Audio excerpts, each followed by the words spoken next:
Hello student. तो आज हम लेके आए हैं अपना थर्ड चैप्टर जिसका नाम है भाषा के कार, विकास, सुनने बोलने की भूमिका। तो भाषा के कार, तो भाषा के 5 जो है आधारभूत कौशल होता है, जैसे सुनना, बोलना, पढ़ना, लिखना और चिंतन करना। 5 आधारभूत स्तंभों का काम जो है सरल से कठिन के क्रम में है। तो ऐसा कहा जाता है कि हमारी जो दिनचर्या का 45% समय जो है सुनने और 30% बोलने, 25% जो है पढ़ने और लिखने में व्यतीत हो जाता है और चिंतन में या प्रश्न अनुत्तरित है। अर्थात हम कितनी चिंता करते हैं या कोई और कितनी चिंता कर सकता है, इसका कोई जवाब नहीं है। और जो है प्रत्येक व्यक्ति अपनी बौद्धिक क्षमता के अनुसार चिंतन करता है। अर्थात कोई व्यक्ति जो होता है या कोई बच्चा जो होता है तो कोई बहुत ही किसी चीज़ को लेके बहुत ज़्यादा चिंता हो जाता करने लगता है छोटी छोटी बात पे, और कोई जो होता है बड़ी से बड़ी बात पे वो बहुत ज़्यादा सोचता विचारता नहीं है। तो ये अपनी बौद्धिक क्षमता है। इसके बाद भाषा हमारी इसी बौद्धिक क्रम क्षमता का आवृत्ति है। अर्थात जो हमारी भाषा है वह इसी बौद्धिक क्षमता की आवृत्ति है। इसके बाद हम बात करते हैं भाषा के प्रकार। तो जो भाषा के प्रकार हैं मेनली 2 प्रकार के हैं, अनौपचारिक और औपचारिक। मतलब इनफॉर्मल, जो अपने घर परिवार समाज माँ बाप या जो हम जिसको मतलब हमें पढ़ना नहीं पड़ता या हमें सीखना जो है नहीं पड़ता, जो है जैसे हम अपने घर परिवार समाज या सबको बोलते बचपन में देखते हैं और हम खुद सीख जाते हैं। जो हमारी जो है क्षेत्रीय भाषा या मातृभाषा होती है वो जो होती है इनफॉर्मल होती है, मतलब अनौपचारिक होती है। और औपचारिक मतलब फॉर्मल क्या होती है, जो क्षेत्र के पढ़े लिखे समाज द्वारा स्वीकृत भाषा। अर्थात जैसे हमारे लिए जो हमारी सेकेंडरी लैंग्वेज है वो इंग्लिश हो जाएगी, उसको हमें जो है सीखने के लिए, क्योंकि आजकल ऑफिशियली जो है हम इंग्लिश लैंग्वेज का ही यूज़ करते हैं ज़्यादा हर जगह, तो उसको हमें जो है सीखना पड़ता है, क्योंकि वो हमारी जो है इनफॉर्मल तो है नहीं कि हम उसको सीख लेंगे। हाँ, कई स्टेट्स में लोग ज़्यादा उसका यूज़ करते हैं, पर जो हमारे लिए है मेनली वो फॉर्मल है। तो इंग्लिश को हमें सीखना पड़ेगा, तो वो हमारे लिए जो है फॉर्मल लैंग्वेज है। इंग्लिश ही नहीं और कोई, जैसे हम किसी अदर स्टेट में जाएंगे तो जो हम वहाँ की जो है नई भाषा सीखेंगे, जैसे कन्नड़, आसामी और ये सब, तमिल, तो ये सब जो है हमारे लिए क्या हो गई, फॉर्मल लैंग्वेज। मतलब इसको हमें पढ़ के या सीखना पड़ेगा, ज़्यादा एफर्ट लगाना पड़ेगा। और औपचारिक में क्या है, ये हम खुद ही सीख जाते हैं। जैसे राज्य भाषा, सरकारी कामकाज करने के लिए प्रयुक्त भाषा को कहते हैं जो है राज्य भाषा। तो ये हमारे जो है अध्याय 7 और अनुच्छेद 343 में जो है हमारे राजभाषा का जो है चर्चा किया गया है, बताया गया है इसके बारे में। तो राजभाषा क्या होती है, तो हम बता दें कि राजभाषा वो होती है जिस प्रदेश की राज्य सरकार द्वारा उस राज्य के अंतर्गत प्रशासनिक कार्यों के लिए जो भाषा जो है यूज की जाती है या संपन्न कराने के लिए जिस भाषा का प्रयोग किया जाता है वही जो है राज्य की भाषा होती है उस राज्य की। और इसके बाद मातृभाषा क्या होती है, जैसा मैंने आपको बताया था कि मातृभाषा क्या होता है, जैसे घर पर बोली जाने वाली भाषा या माता के द्वारा या समाज स्वीकृत भाषा को जो है मातृभाषा कहते हैं, जैसे हमारी जो है हिंदी है। इसके बाद जो है औपचारिक शिक्षा में मातृभाषा का तात्पर्य किसी क्षेत्र विशेष की भाषा, और मातृभाषा में बच्चों का ज्ञान के विकास में सहायक होती है। अर्थात जो मातृभाषा है वो बच्चे के मतलब ज्ञान को ज़्यादा विकसित करती है। अर्थात जैसे अगर बच्चे को जो है कोई चीज़ नहीं समझ में आ रही है अदर लैंग्वेज में, तो अगर आपको उसको बच्चे को जो है समझाना है या बच्चा जो है आप चाहते हैं कि जल्दी सीख जाए, तो मतलब अगर आप मातृभाषा में बच्चे को बताएंगे तो वो जल्दी सीख जाएगा, क्योंकि उसको वो जानता है। इसके बाद प्राथमिक स्तर पर शिक्षा का माध्यम जो है मातृभाषा होनी चाहिए।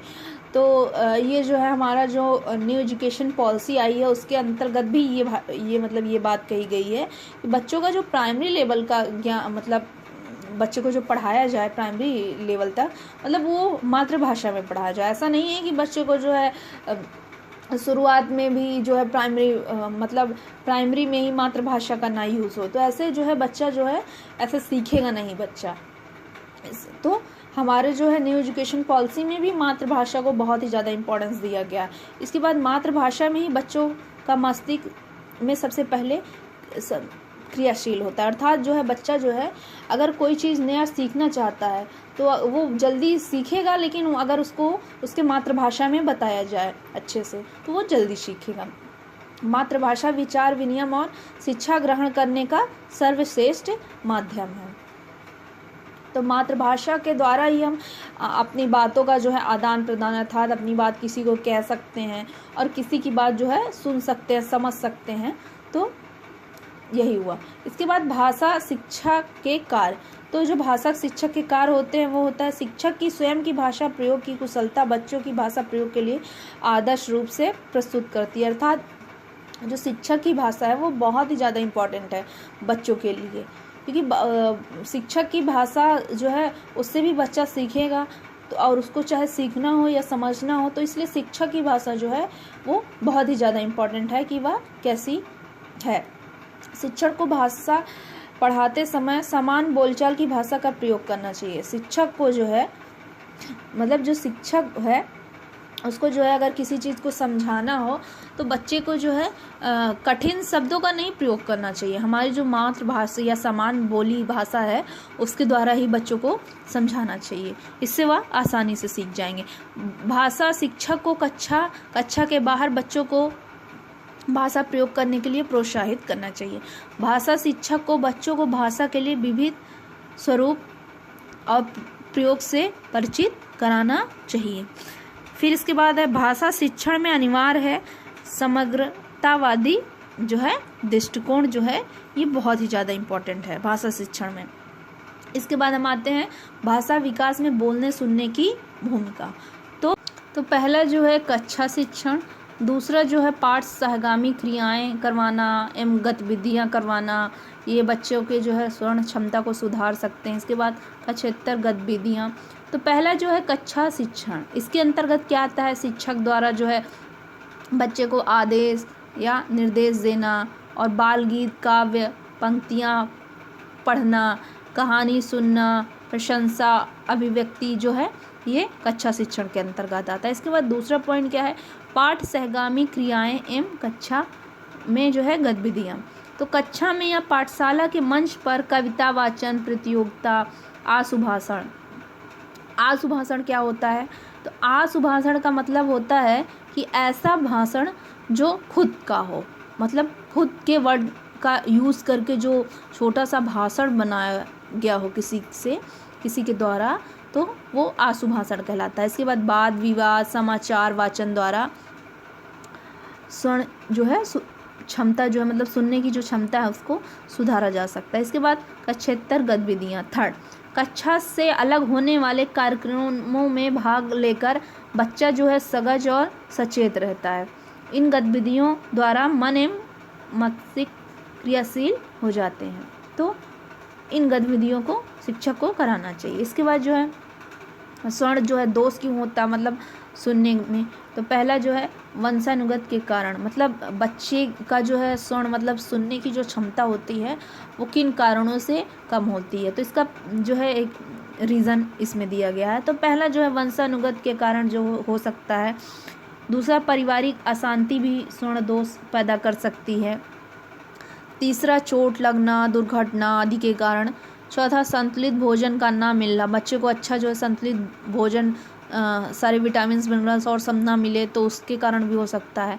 अंतर्मुखी होना, अंतर्मुखी का मतलब क्या होता है कि बच्चा जो है खुद में रहता है, अर्थात कम बोलता है, समाज में जो है कम बैठता है, अपनी बातों को कम जाहिर करता है, तो ये हो गया अंतर्मुखी। इसके बाद छठवां जो हो गया अत्यधिक मानसिक अंतर्द्वंद के चलते बच्चा बाहरी आवाज़ों को सुनता ही नहीं, अर्थात अगर उसके अंदर जो है किसी बात की बहुत ज़्यादा चिंता है, वह खुद सोचता रहता है दिन भर, तो इससे भी हो सकता है। इसके बाद बोलने का मौखिक कौशल, सुनने के बाद बोलने की कुशलता आती है।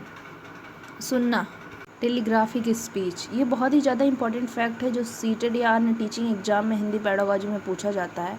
तो टेलीग्राफिक स्पीच होती क्या है? तो इसको एकदम शुद्ध हिंदी में बोलते हैं तार वाली भाषा। ये जो स्पीच है, ये बच्चा जब 2 से या 3 साल की उम्र का होता है, जब वो पहली बार बोलना सीखता है, तो उसमें बच्चा जो छोटे छोटे वर्ड जैसे का, बा, मा, ये सब जोड़ के बोलने की कोशिश करता है अपने में, उसी को कहते हैं टेलीग्राफिक स्पीच। बोलना घर परिवार से सीखे कौशल माने जाते हैं, जिन्हें श्रेष्ठ पाठशाला बनाती है। अर्थात जो बोलना और सुनना होता है वो घर से बच्चा जो है सबसे पहले सीखता है, वहीं से इसकी शुरुआत होती है। और जो है घर परिवार को ही श्रेष्ठ पाठशाला जो होती है, पहली पाठशाला हम मानते हैं। इसके बाद भाषा के 2 रूप होते हैं। हमें पता है कि भाषा के 2 रूप होते हैं, पहला मौखिक और दूसरा लिखित। मौखिक वो होता है जो हम बोल के प्रस्तुत करते हैं, और लिखित वह होता है जो हम लिख के प्रस्तुत करते हैं, अपनी भाषा लिख के दूसरों को समझाते हैं। तो मौखिक व्यवहार में वक्ता के साथ साथ श्रोता का होना आवश्यक है। तो ये हमें पता ही है कि जो हमारा मौखिक व्यवहार होता है, अर्थात किसी बात को अगर हमें बोलना है किसी से, तो सामने वाले का होना ज़रूरी है। लेकिन लिखित में ऐसा नहीं है, हम अपनी बात लिख के रख भी सकते हैं। जिसके लिए लिख के रखते हैं हम अपनी बात, वो कभी भी पढ़ सकता है, वह लिखित रूप में होती है। मौखिक कौशल को निम्नलिखित तत्व प्रभावी बनाते हैं। अर्थात मौखिक कौशल के लिए क्या क्या इम्पोर्टेंट फैक्ट है, जैसे शुद्ध उच्चारण हो, विचारों में क्रमवक्ता हो, ऐसा नहीं कि कुछ भी बोलने लगे, उचित अनुपात, बालघात और गति हो, उचित अनुपात में बोलना चाहिए, विराम चिन्ह और ये सब का यूज़ करके, और जो गति हो वो भी एकदम सही हो, ये नहीं कि बहुत तेज़ हो या बहुत धीरे हो, तो इससे सामने वाला जो है समझ नहीं पाएगा हमारी बातों को। इम्पॉर्टेंट क्वेश्चन, ये बहुत ही ज़्यादा इम्पॉर्टेंट क्वेश्चन है, जो चाहे पेपर फर्स्ट हो या सेकंड में हमेशा पूछा जाता है। धन्यवाद ज्ञापन मौखिक अभिव्यक्ति का रूप है। कौन से मौखिक अभिव्यक्ति का रूप है? साहित्यिक, अनौपचारिक या व्यवहारिक? तो हमें पता है धन्यवाद हम कब बोलते हैं, अपने व्यवहारिक भाषा में। Thank you. ये हमारा जो है सीटेड पेडागोजी, हिंदी पेडागोजी का चैप्टर 3 कंप्लीट हो गया। अब हम आगे नेक्स्ट रखेंगे कल चैप्टर 4। Thank you.